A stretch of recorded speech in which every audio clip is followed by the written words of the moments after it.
thanks to the supporters of channel member Felix Bjorkman. Well, it's taken us 13 years, but we finally have a youth setup again.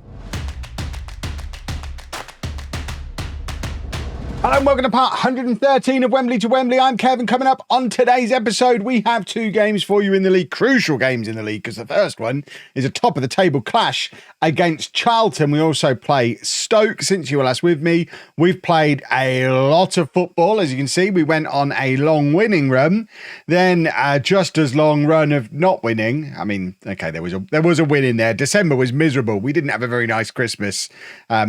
But we seem to have, we're on the verge of turning it around. 3 wins in our last 4 games. And ultimately, I think it was an 11 match winning run we went on at one point. Means that even with the disappointing form, we are still top of League One. 15 games to go, 3 points ahead of Charlton, who we play today. So, of course, a victory over them could go an awfully long way to putting us in the driving seat for the title charge. Both us and Charlton also have 2 games in hand on Wrexham, our nearest chasers. We're 6 points ahead of them.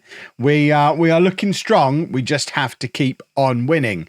And excitingly, we're going to get a youth intake this year because we finally have a youth setup again. The 11th of January 2040, the youth setup has been re-established, having been scrapped on the 31st of January 2027, 13 years without a youth setup. We now have a youth setup again, which means we will get a youth intake this year. I think, obviously, our facilities are absolute dross. Of course, the next step on putting right some of the wrongs that have happened at Wembley over the years will be for us to move back to Wembley. We are still playing in South London at the ground owned by Dulwich Hamlet. We're over an hour away from our original home stadium in Wembley. So hopefully we get to head back over that way at some point. Although financially, it's not likely to be this season, is it? Because the finances are in a little bit of a pickle. We are trying to do our best to fix that problem. We've sold a few players, John Lloyd and Kevin Cole, both being sold to York for a combined £100,000, which is an awful lot of money. Charlie De Souza's gone out on loan on full salary, as has Umberto Solucci, which means we've just about dragged the budget back below or the spend back below our budget in time for this January transfer window. There might be some incoming transfers, or if we can convince him to do it, we'd like to give Bunce a new contract, because worryingly, Bunce is out of contract at the end of the year and we can't get him to agree terms on a new deal. So we might be on the verge of losing him, which would be a disaster. Dan Berry has a £275,000 release clause, which someone could come and pay at any point. Gary Rose is being chased by Nottingham Forest. I am being chased by Manchester United off of the bottom half of the Championship. Okay, they're up to 6. When Man United offered me an interview, they were in 16th place, but this is Manchester United of the Championship trying to bring me in. So that would have been an interesting move. Turned it down, of course. I'm not a monster. I'm Wembley for life. They celebrated by giving me a new contract and my first pay rise in about 15 years. I am now, as part of my new 3-year deal, brace yourselves, I am loaded £180 a week. Up from 150. What a massive pay rise. And obviously with a promotion wage rise as well. I could be getting over £200 a week if we win the league this year. What a wonderful... Most years in Non-League Legend, I start on more than that. This is absurd. I don't know how they expect me to do this full time, but I do it for the love. I'm 57 years old in game now. Are we going to get Wembley to the Premier League before I reach normal retirement age? Probably not. Let's go play Charlton. I've delayed enough. We want to win. And if we do, we're looking very, very, very, very good for automatic promotion and possibly even the title as well. So it's Slocum in goal. A back four of Berry, Scholes, Rose and Squire. Whitmore and Nkatha in midfield. Fenty on the left, Shehu in behind, Swaby up front and Bunce over on the right-hand side, although he is recovering from an injury and can only play one half. But he is our best attacking player. He is just he's an attacking force. We need to play him when we can play him, especially in big games like this.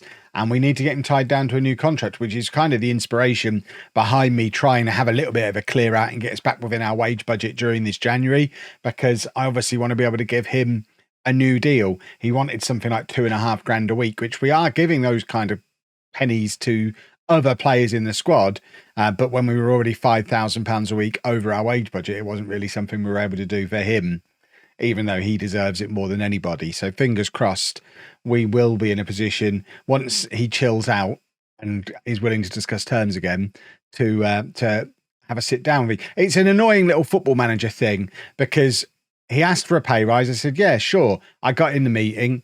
Obviously, we couldn't offer anywhere near what he wanted. The board were limiting me on it because of where we were in our wage budget. So I walked away with a plan, got rid of 4 players, tried to reopen talks, and his agent is like, the damage is done. We don't want to discuss it. Where in reality, obviously, rather than just walking out of the meeting, what I've actually done is said, right, we can't afford what you're asking for right now. Let me go and find a way for us to afford it. I'll be back.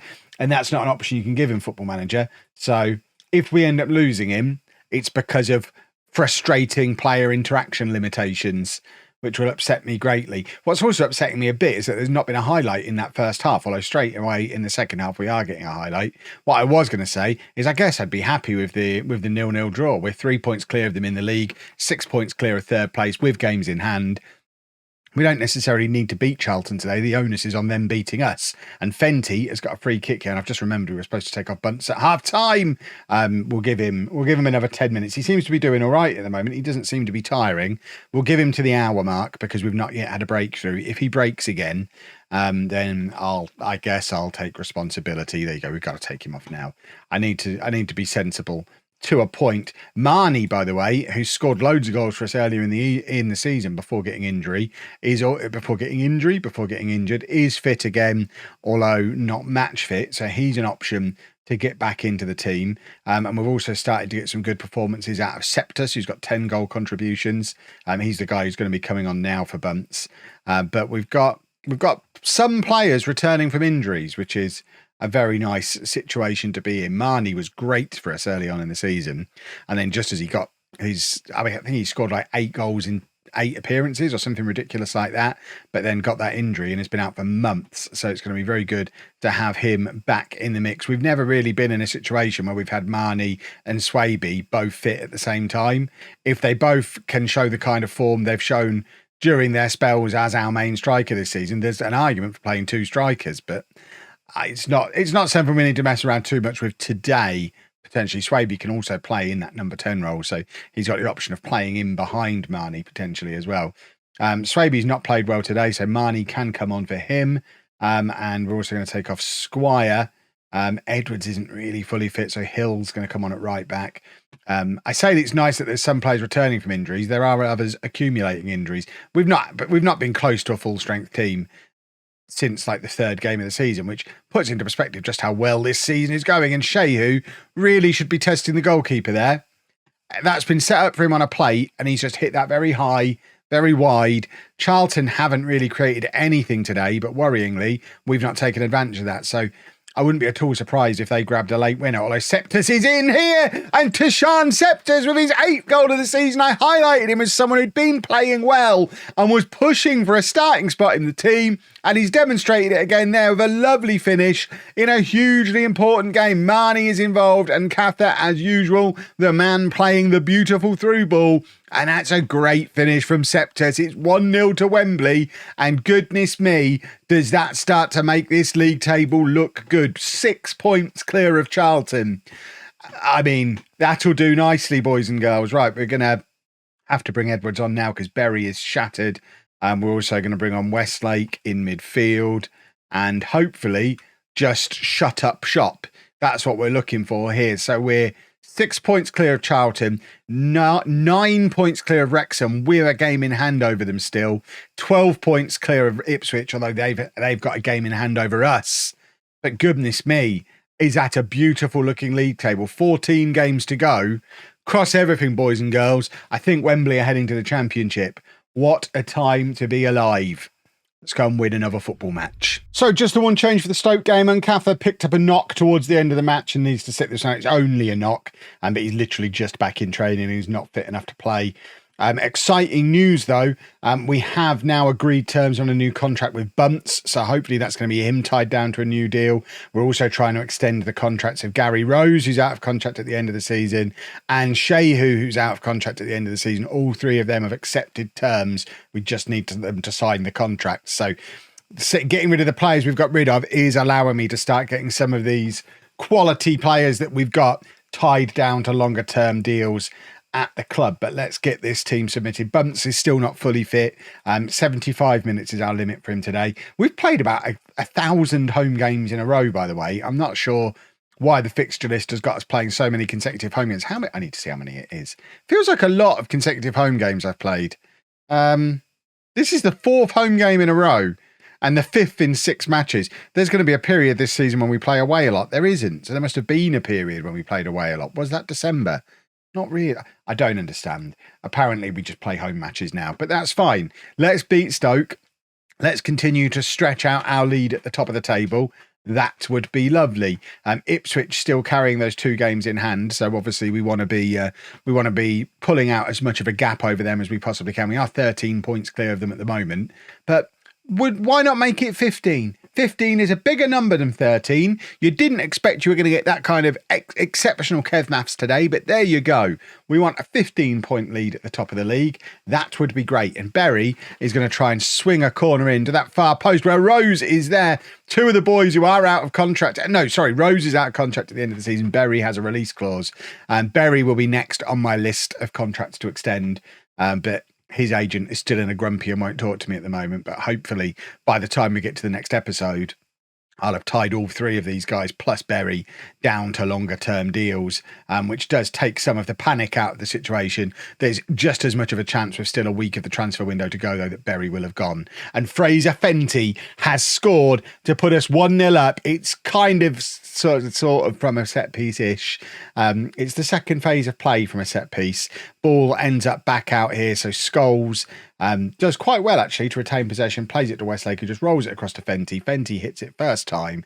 Lovely finish from him. 1-0 to Wembley. Stoke haven't had a shot yet, and that has been a feature of the way we've played this season. That long run of matches where we won like 11 matches in a row, there was a stretch of 6 or 7 in there where we didn't even concede a goal. We are very, very good defensively, which is a bit of a contrast from where we were on the first day of the season when we shipped 6 goals.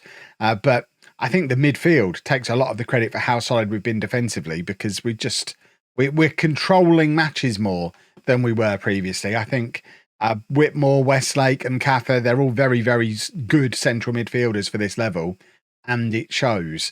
But this is some nice football from Stoke, just passing it straight through our midfield. So don't sing the praises too much, Kev. Goodness me. I thought that was a shot. It's actually a weird pass that kind of bobbles around the penalty area. It's a very strange goal. They just did something weird and unexpected, and we just didn't really know how to react to it. When this ball comes out to the guy on the edge of the area here, I'm convinced he's trying a shot. Does this take a deflection, or is it just really weird? So, no, he's actually passed it out to that guy.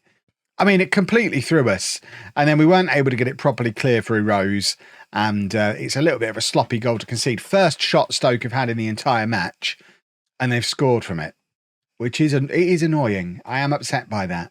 Right, come on. We're trying to get that 15-point lead. Do you not remember my bit about 15 points? Come on now, lads. Let's get the fans here at Dulwich. Is Dulwich even a place? The fans of Dulwich singing our names. Oh, goodness me, they've got him behind here, and I shouldn't have mentioned how good our defence has been played, because that's basically 2 goals in 5 minutes now. The only 2 chances they've created. They've scored them both. Questions asked about both the defence and Slocum here, because it's just such an easy ball over the top. He's got between our 2 centre-backs. Slocum's gone the wrong way. He hasn't even got his shorts dirty. Well, that throws things back into some context again. We're going to go attack him. We're going to demand more. I mean, in the grand scheme of things, it's not a disaster. We'd still be 5 points clear of Charlton. We're still 9 points clear of Wrexham. We're still in a very, very strong position. But I thought we'd got this nonsense out of our system in December, and maybe we haven't. I think we're gonna change some players. We know we've got to take off Bunce. Fenty's tired as well. Septus is going to come on. Bunce is going to come on as well. Marnie can come on that side. I think we're See, I'm tempted to change everything. We'll drop Shehu back there. We're actually going to bring on Regan. Marnie's going to go up front. Regan can go on the right. Septus on the left. A completely different front four because we're not winning. So let's see if we can completely change up the attack and try and do something a little bit different. Marnie still hasn't scored since his return from injury. So maybe this is his moment. Marnie floats a free kick in. I mean, it had some beautiful curl on it, but the Stoke goalkeeper managed to get fingertips to it, tips it round the post. We've got a corner. It's going to be Berry to hit an in-swing, and we've loaded up that front post. Cross comes in. Swaby gets there first, but can't direct it goalwards. And unfortunately, the next man to touch it was in a Stoke shirt. It scrambled clear, but that was a good opportunity. 10 minutes left. Now the defenders are starting to get shattered. Berry is going to come off for Edwards. We'll take off Squire for Hill. And I think at this point, you probably have to go very attacking, maybe even. We're going to go 2 up top. Forget playing Swaby deeper. And we're going to put him up there alongside Marnie. They can both be advanced forwards. Why not? Go for it, lads. Let's do a football. Can we demand more again? Of course we can. We're doing what we can. Let's have a goal. It's back with the Stoke keeper who launches it towards the midfield. Rose has come over to cover that, and it goes all the way back to Slocum. Weird highlight. Hopefully going to result in a Wembley goal. It's back with Rose again. Plays it forward to Hill. I mean, he sold him short a little bit there, but Hill gets it, makes it look good. And it's now with Whitmore in midfield, gives it to Westlake. And now Septus, who of course scored that hugely important goal in the last game. Today he's played a beautiful pass into Regan. And that should have been a goal. That was a big, big chance. And yeah, maybe today's not going to go our way. Although we've got another highlight. It's back with Slocum again. And now Scholes to Edwards, playing out of position at left back, but doesn't seem to mind it. Septus forward to Marnie. And now Swaby's in behind. Surely Swaby scores here. Swaby does score here. It's 2-2. We're going to drop back just to attack him. We don't need to go mad, but we would still like to win the football match. 2-2. We're leaving Swaby up with Marnie. And we're going to hope that we can have a last-minute winner. If we end up winning this match from the position we were in a minute ago, then our name is on this trophy. Look at the goal difference Southend have got, by the way. What are they doing down there with a goal difference like that? I think it's ending 2-2 today. We feel a little hard done by, but at least we didn't lose, eh? And that's the important thing. We're still 7 points clear at the top of the league. 10 points clear of third place Wrexham. That's a jolly nice situation to be in. And fingers crossed, the next time you see me, we'll be on the verge of winning promotion to the Championship. Wouldn't that be nice?